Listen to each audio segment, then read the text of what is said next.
people outside America are reacting to this election? I think it really depends on what country you're talking about and what leader you're talking about.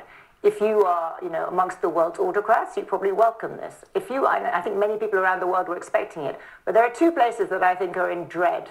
One is Mexico. I think Mexico is in real trouble right now, both because Donald Trump's deportation determination is going to really hit Mexico, and secondly, because Mexico's going to be hit very hard by any protectionism that comes in. So Mexico is one, and the other, I hate to say, is Europe, because I think Europe is really, really in trouble. Firstly, again, the EU has a huge trade surplus with the United States.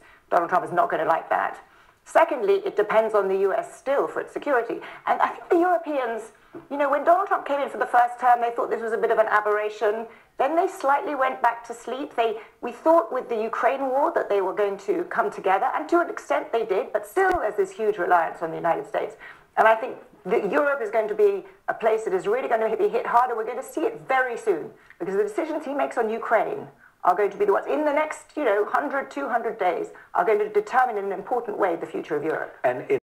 Europe is way behind on the cutting-edge technologies of the world, AI and so forth. Europe's in a real mess, and it's been sleepwalking in this mess. But if you look at what's happening in European politics, the day that Donald Trump was elected, there was a crisis in the German government, which is now going to have elections.